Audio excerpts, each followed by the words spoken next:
Good evening, everyone. This is Brown at Eye of Brown, and tonight we are going to be talking about Arak, Son of Thunder, issues 25 through 33, which, as far as I understand it, makes up the third arc of the series.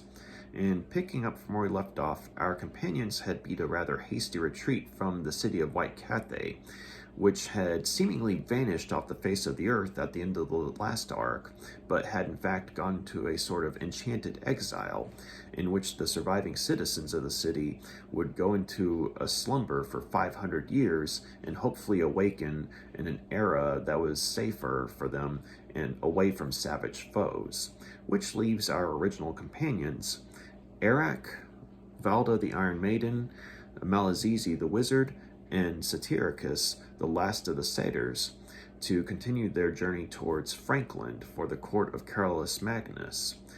And as this journey begins, Hakon the Viking departs from the group, for parts unknown and for his own adventures.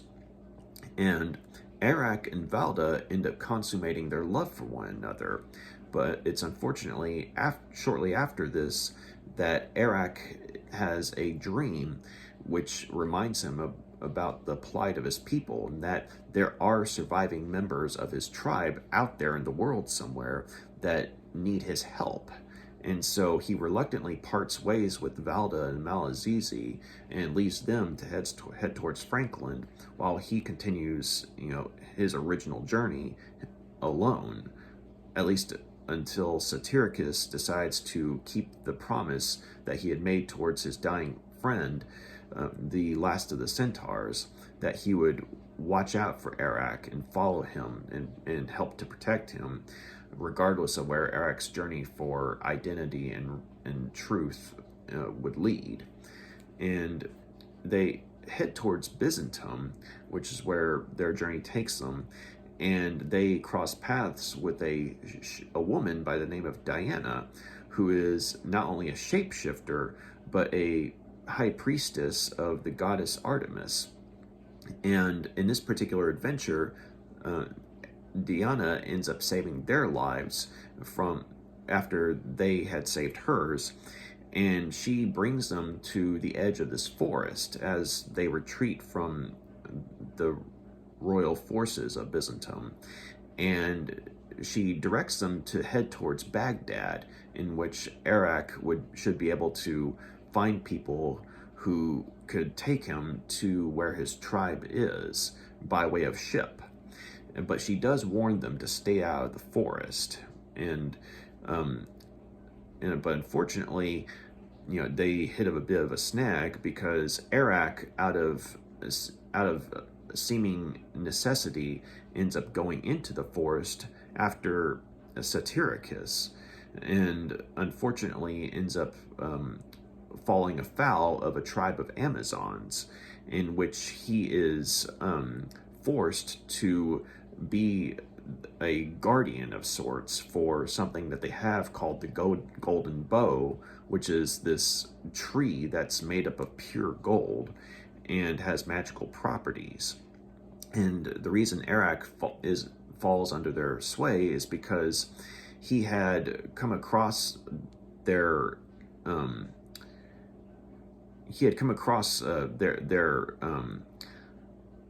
I guess their place of worship, rather, in their place where they lived, quite unintentionally. But he had to defend himself from the initial guardian of the Golden Bow, who apparently had been driven mad by their magic. And so, because he slew this guy in self-defense, the Amazonians ended up choosing him to replace the guy. And lo and behold, it turns out that the leader of this tribe is in fact Diana. And so for months, Arak is under their sway, to a point where he nearly loses his identity. But due to outside factors, he ends up regaining his sense of self and having to, defend not only, the Amazonians, but Satyricus, because it turns out that there's this evil sorcerer who had his eyes set on the golden bow because of the magical properties that it has, and that it essentially could offer life without death.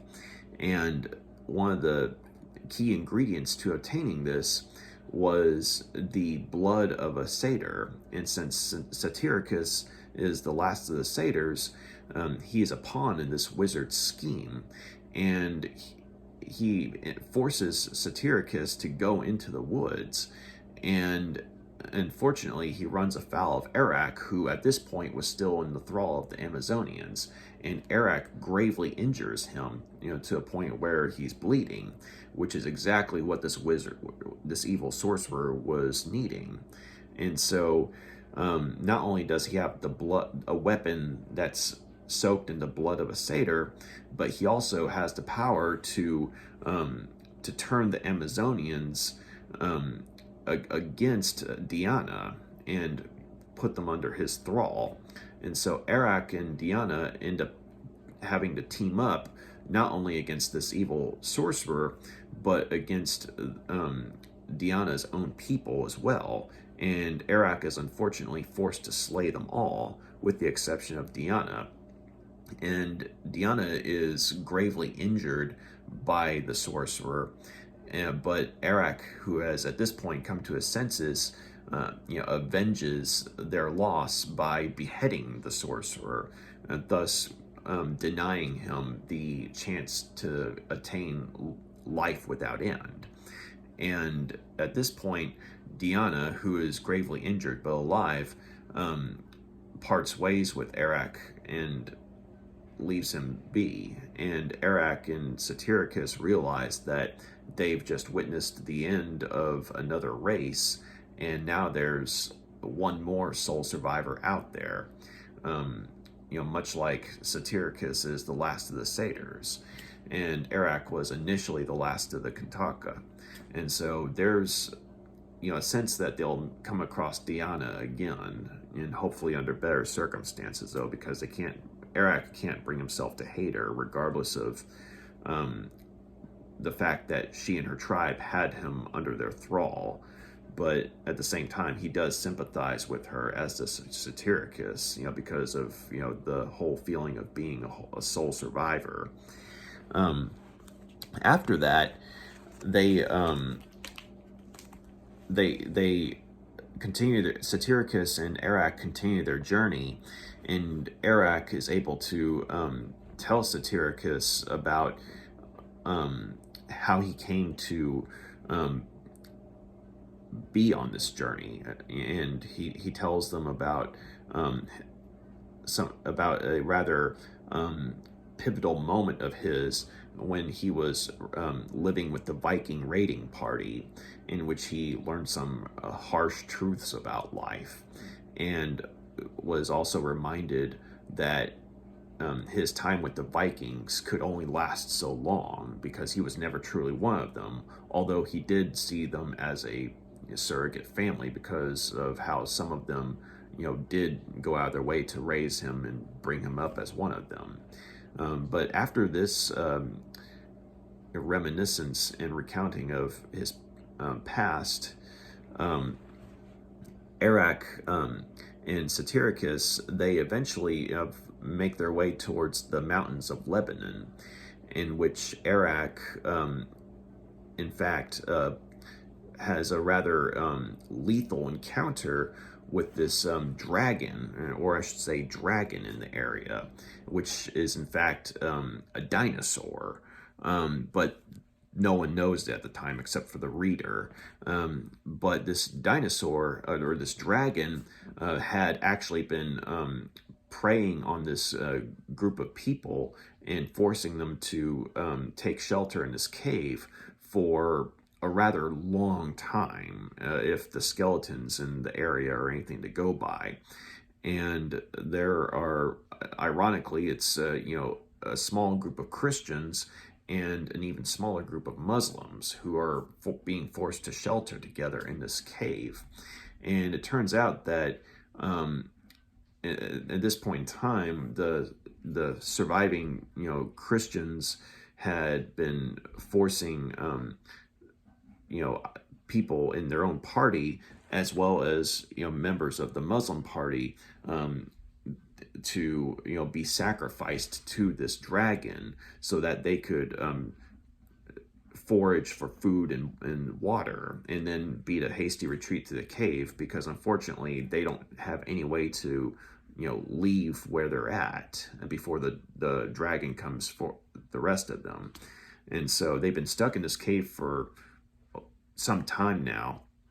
And unfortunately, Arak, he finds himself in a spot where he ends up saving the daughters of the Muslim elder, but at the cost of his own life, because he's actually able to gravely injure the dragon, or the dinosaur, if you will, and the small group of Christians end up pushing this massive tree onto the dinosaur, which plays an even bigger part in mortally wounding it, which gives Arak the opportunity to kill it. But in its death throes, it throws Arak a great distance away and amongst the trees, to where his body is broken and he's literally dead.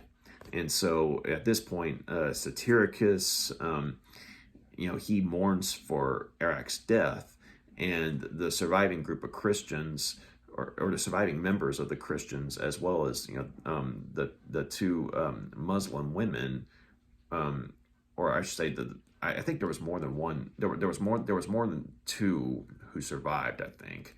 But the surviving Christians and Muslims, in their own way, they pray for Arak's passing into the afterlife, as well as all the others who have been sacrificed to this creature.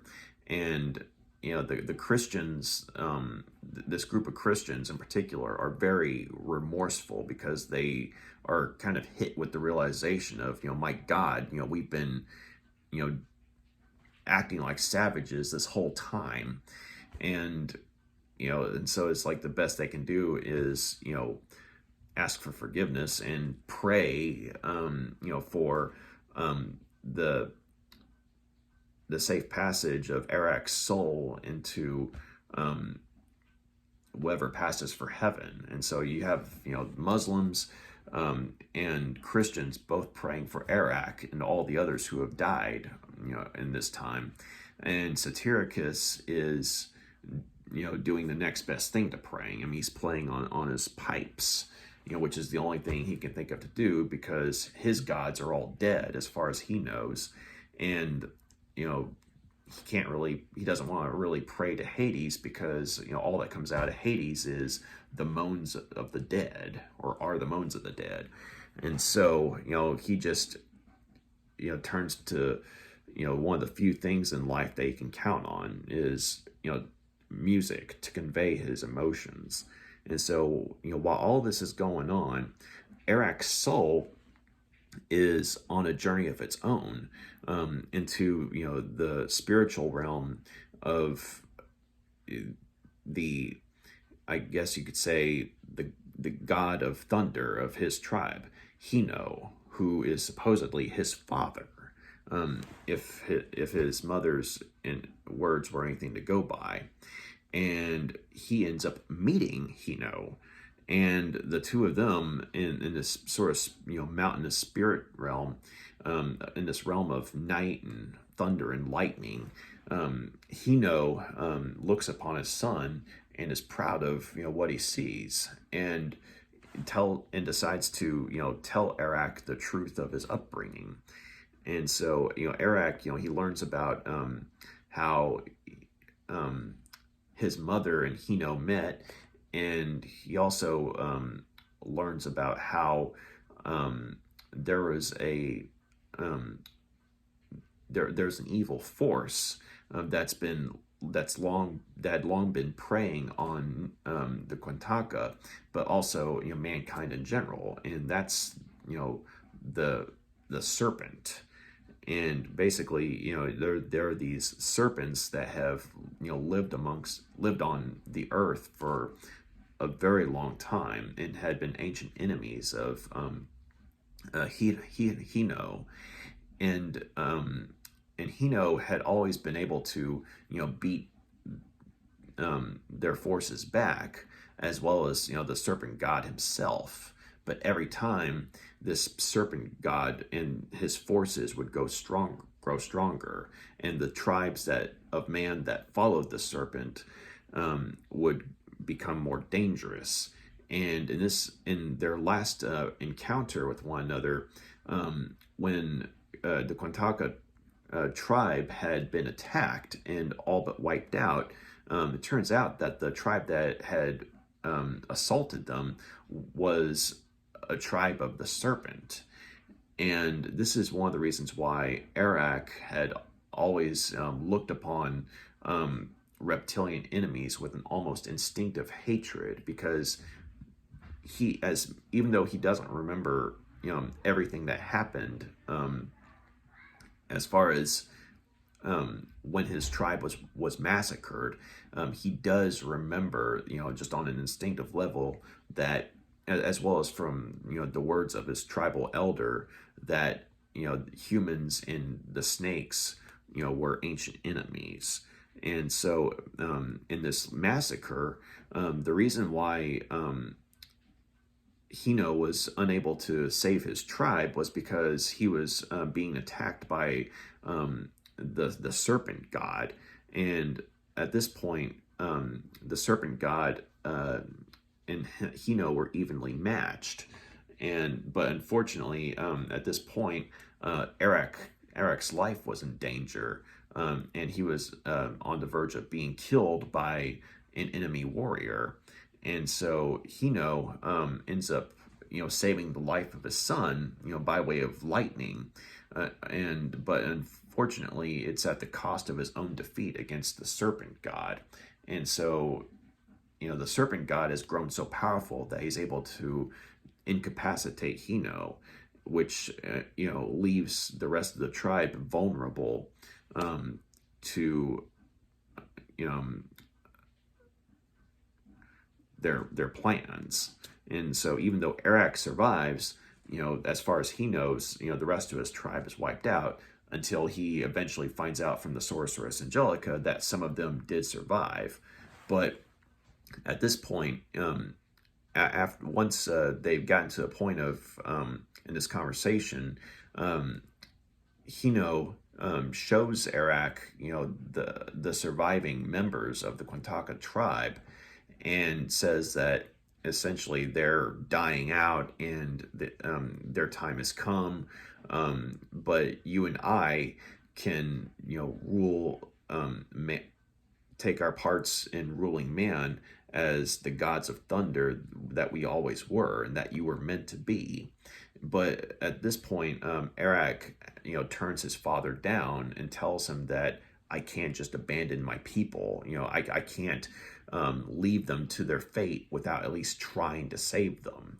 And so Hino doesn't take being rejected by his son very well, and kicks him out of this land, this land of thunder and lightning. But he warns him, though, that the tribes of the serpent now know who Arak is, and he, because he's exiling him from this land of thunder and lightning, he won't be able to help Arak anymore. It's either he won't be able to help him, or he, chooses not to help him from this point forward. But Arak's soul goes back into his body after this conversation, and Arak comes back to life, much to the amazement of Satyricus.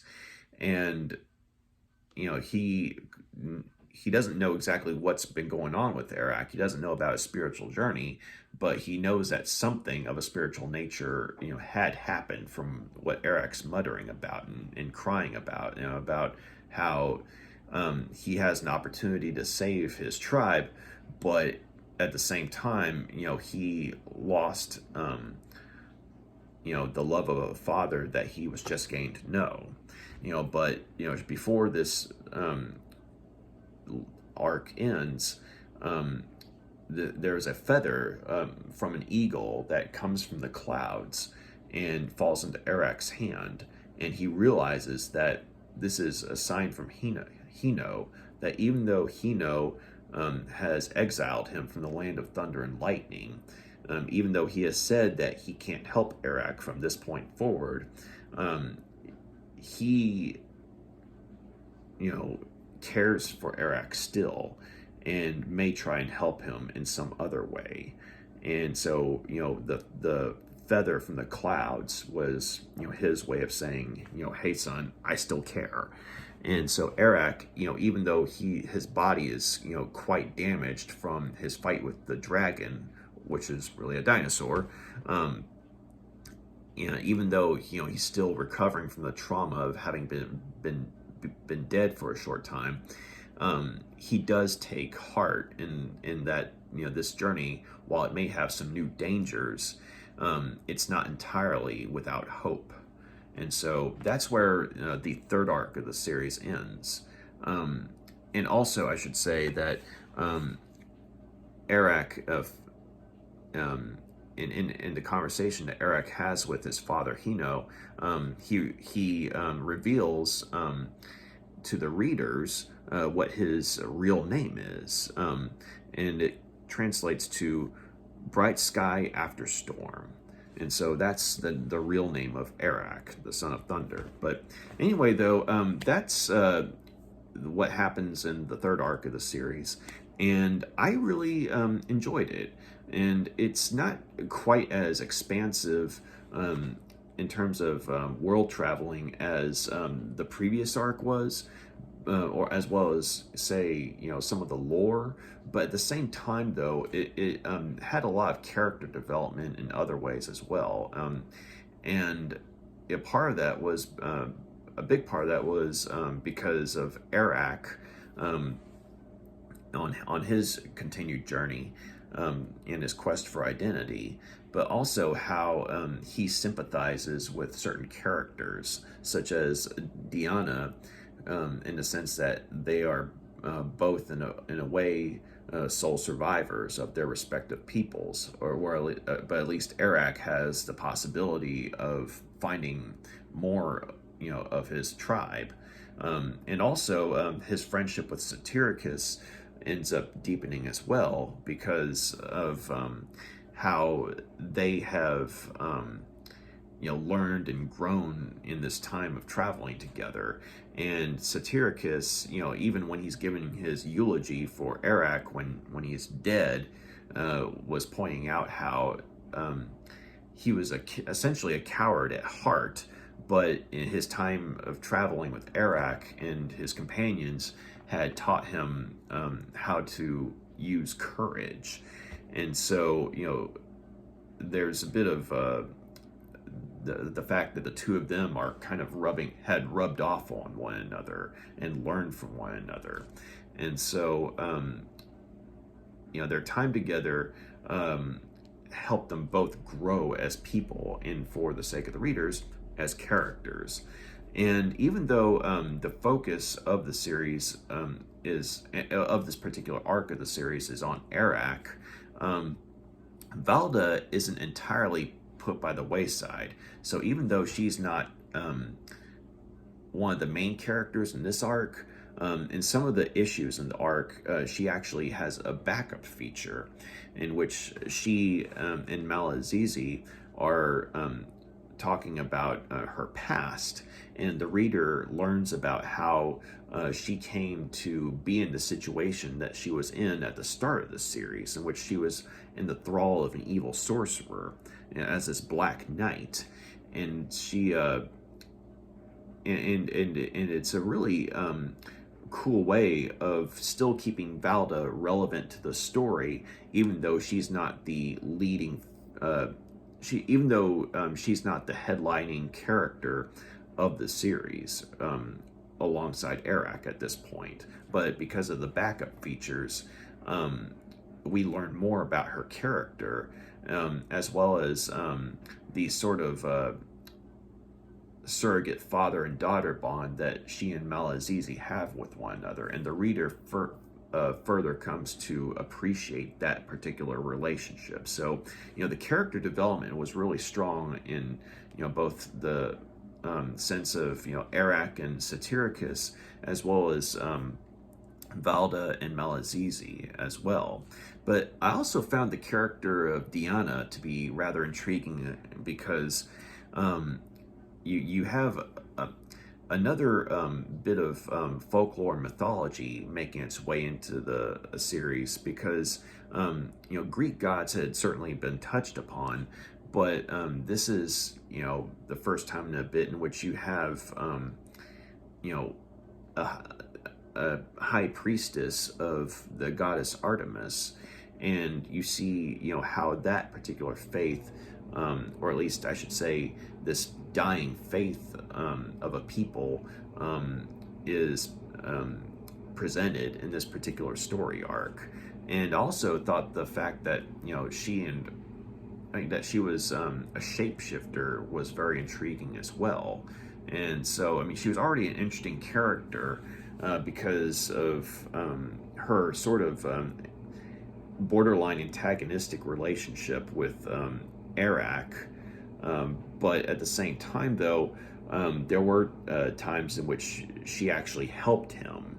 And granted, a lot of that was because it coincided with the goals of her goddess, Artemis, at least according to her. But at the same time, it's not something that can just be brushed off as delusion, because this is a setting in which gods do exist clearly. And so also the fact that she's able to shapeshift, and that's probably a sign right there that she's connected to a higher power. But I did like her character, and the relationship that she had with Arak, and that the aforementioned bit where they are able to sympathize with one another, even though they don't agree with one another. They are able to at least understand each other due to eventually becoming the sole survivors of their respective peoples. But once again, in the case of Arak, there's at least a chance that he can find others like him, at least other members of his tribe out there. And I really enjoyed the character development, and the continued world building, and certain aspects that were introduced. Also, I like the beginnings of the look into Islamic culture by way of the Muslim father and elder, with the two daughters that Arak ends up trying to help out in the story with the dragon. And I thought that was an interesting compare and contrast. You have, because at this point in the series, we've seen good side of Christianity, but we've also seen the bad side of Christianity as well. And so I'm interested to see how the series portrays Islam, if they're going in that direction. But as far as, if I remember correctly, this is probably one of the first times that there's been a focus on characters of the Islamic faith. And so, and like I said, you've seen the good and bad of Christianity in this series. And Valda, obviously, being an example of the good form of Christianity, but this particular group of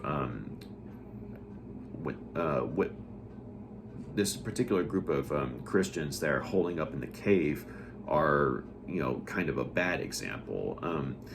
They're not the only bad example that's been seen so far, but you can't even just say it's a bad example of Christianity, because it's a bad example of humanity, in the sense that they're forcing people to be sacrificed to this dragon just so they can scavenge for supplies. But they do have that moment after Arak's death in which they realize just how far they've fallen, and they revert to their faith and begging for God's forgiveness, and you get the idea that it's real. But it just it felt very human in that regard, in the sense that you had this idea of clashing faiths, and then when everyone's in praying for Arak, to have a a safe delivery into whoever passes for heaven. I mean, I like that moment where the Muslims and Christians were both praying, and of course you have Satyricus praying in his own way with the pipes. And so even though this particular arc wasn't as extensive as the prior arcs were, I mean, you still have that sense of character development and world building, and this mixture of fact and fiction. Because you have real cultures, but you also have a lot of mythical elements as well. I mean, you have magic, you have monsters and things like that. And I did like how this dragon was actually a dinosaur.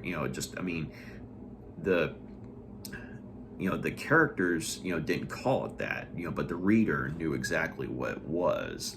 And so I mean, this just adds further to the whole I guess fact and fiction existing side by side. And there's even the implication that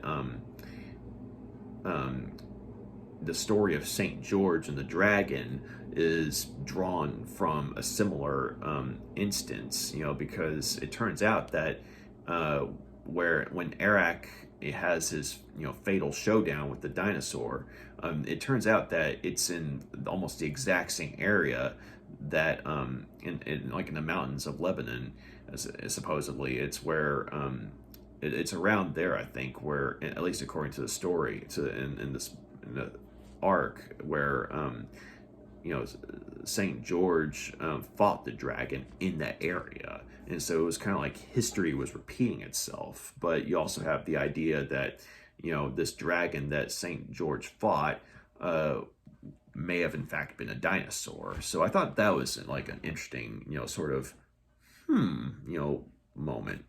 But also I really thought it was cool how Arak finally got to meet his father, who literally is a god. And you had that bit of ambiguity. I mean, you had the feeling that he was connected to something in the way the series was being written, but at the same time, there was just enough ambiguity as to be like, okay, is this God really his father, or is this a god or some sort of spiritual entity that's acting as sort of a representative of his tribe's faith? And since Arak was the only survivor, at least according to his own perspective, was this spiritual entity just trying to keep Arak alive. But you in fact find out that no, it is in fact not only his father, but a god. And so you kind of understand also why he's as bitter as he is towards his tribe, because there of the whole, you get the idea of what happens when people lose faith in their god, or they just over time they turn away from their god. I mean, maybe not necessarily trying to be malicious or anything, but it's just hey, life goes on, new concepts, new lessons, and things like that. And so I mean, you kind of understand his father's bitterness towards the tribe that worshipped him originally, but don't really do so as much anymore. But at the same time, he does come across as very arrogant, which I guess in this particular setting, most gods are. But at the same time, I mean, you do see that he cares for his son. And even though there are rules he has to abide by, as far as, as shown when he exiles Arak from the land of thunder and lightning, he does still care enough for his son to at least, give him some form of aid, and, for the journey to come. And so, I mean, that was a very, cool, final chapter in this particular arc, though. I mean, you get closure in the sense of, Arak finding out, how, his mother and father really met. And also, you have more world building in the sense of, you find out about the ancient enemy of the Quintaka tribe, in the sense of, the tribe of the Serpent, or the Serpent God. And in while at the same time finding out that he is in fact descended, from a god, and that there's only, there's another adventure to come. And so I really enjoyed this particular arc. It would have been interesting if it had been a little longer, but at the same time, I think it did its purpose. I mean, it accomplished what it set out to do. It got Arak to a certain point in his journey to where he hasn't found his people yet, but he at least knows who he is now. So there's a better chance that he can build upon his strengths, and if he does find his people, he can finally be the leader that they need him to be. And so, and also, I liked how whenever there were monsters that, Arak and some of the other characters went up against, there was some form of historical, there was an element of truth to how some of the monsters were depicted. Like, as I said, with the dragon actually being a dinosaur, that was actually a nice touch. So once again, the series continues to develop its characters very well and continue to build upon its lore and history within this particular setting. So I'm going to go ahead and give Arak, Son of Thunder, issues 25 through 33, 4 out of 5 stars. This continues to be a very good, innovative series, and coming from the mind of Roy Thomas. I mean, he proves that he can work in a fantasy setting and not just do an imitation of Conan the Barbarian. I mean, there are similarities, as I mentioned in my review of the first arc, but at the same time, Arak is clearly becoming, and has become, I would say, his own character.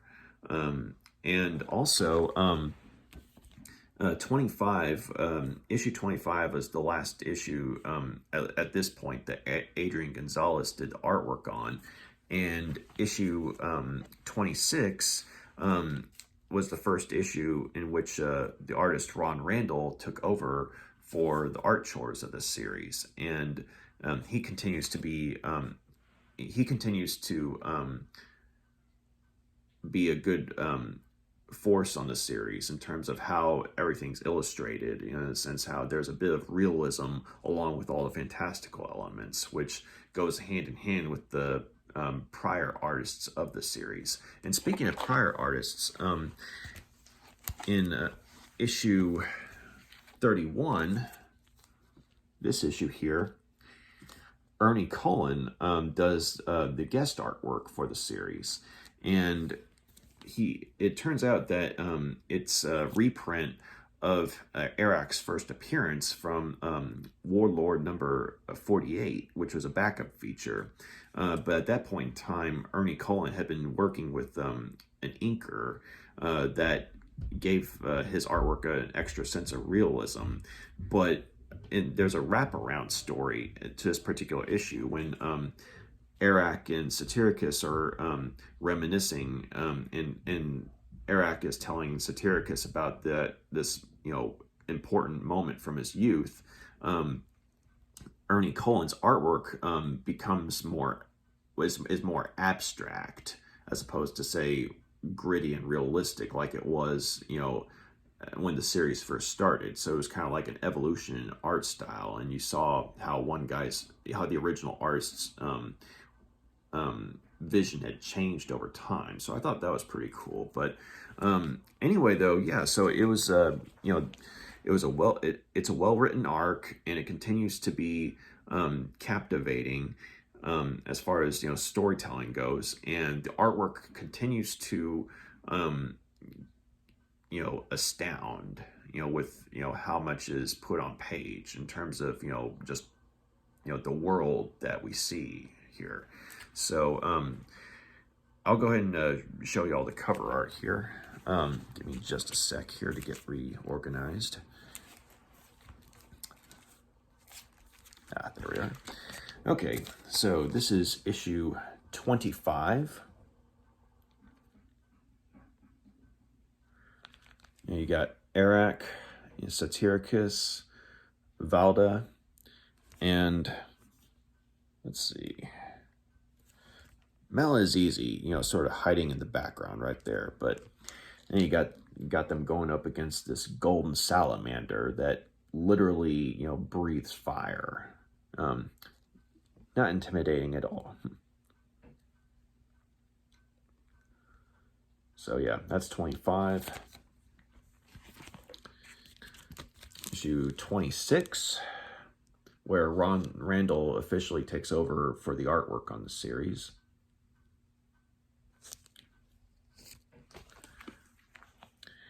Issue 27. I love this. I love this cover. Just the intensity of it, and him going up against the serpents here. It's kind of a foreshadowing of I guess his the revelation about his tribe being wiped out by forces of the serpent god. But at this point, they're just monster serpents, or that don't really have any sort of connection to the serpent god. They just happen to be monstrous serpents. But I mean, I love the artwork though, and this is where the Conan influence definitely comes into play.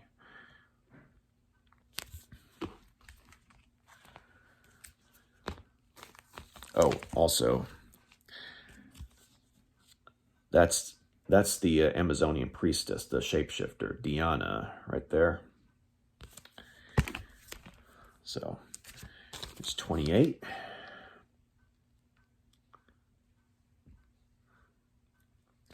There's Diana again.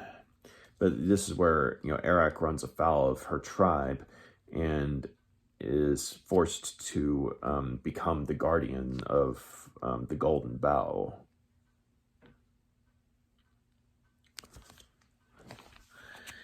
And issue 29, in which Arak, comes back with his long hair and the mohawk is done away with.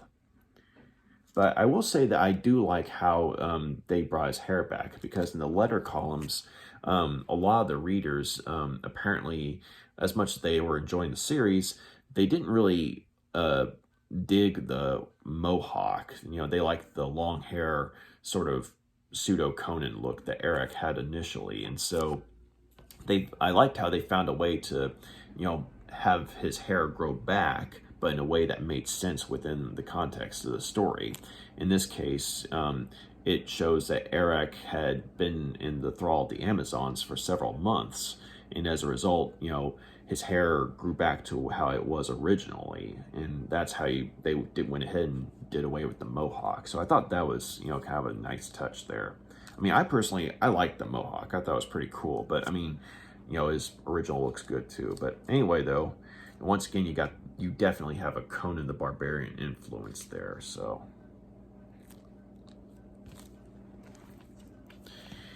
and you got issue 30, and the story in here is definitely as intense as it looks, because this is the one where the tribe of Amazons unfortunately buys it, because they're under the thrall of the evil sorcerer and are put in a position where Arak is forced to kill them, and Diana is sadly the only survivor. So yeah, I mean, it's one of those covers that conveys that there's a tragic end to the story, and it delivers in that regard.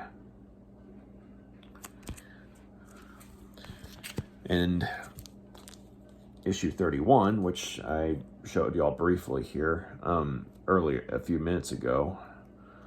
This is the one where Ernie Colon comes back to do guest art, and you find out where Arak's original first appearance, which was the backup feature in Warlord number 48, you find out exactly how that particular story ties into the ongoing story that's been, going on with the series. We're going back to since issue 1. And so, I thought that was pretty cool. And also appreciated how you saw Ernie Colon's skill as an artist, sort of grow and develop. In a sense that you saw how his art style was originally with the reprint of Arak's first appearance, and then how it is currently, or I should say, how it was currently at the time with the wraparound story with Arak telling Satyricus, about what happened in his youth. So,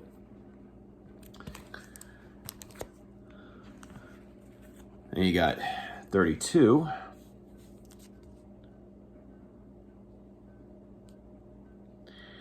And this is where he goes up against the dragon, which turns out to be, I think it's a T-Rex, but it's a dinosaur of some sort, though.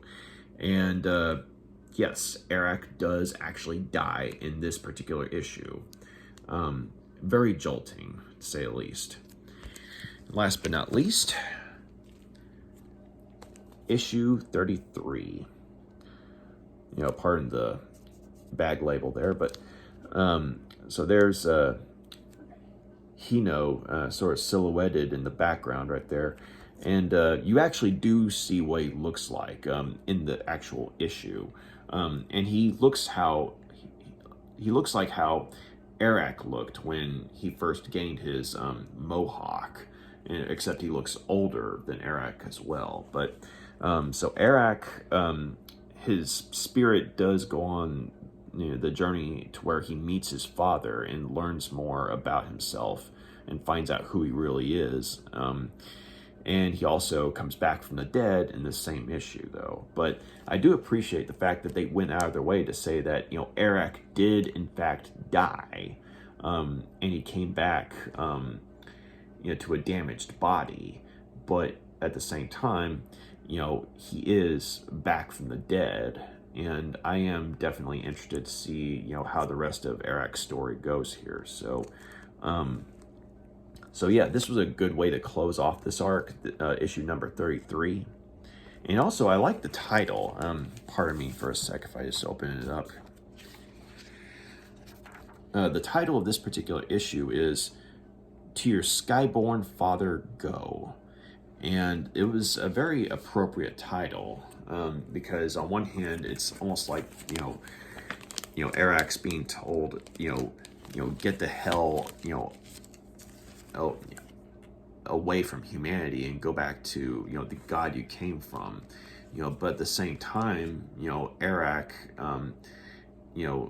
is told by his father, more or less, to get the hell, out of, my home, because you're not going to go by my rules. And so, it's kind of a back and forth there, but I mean he does go to meet his Sky Father, but yeah. So thank you very much for taking the time to check out my review.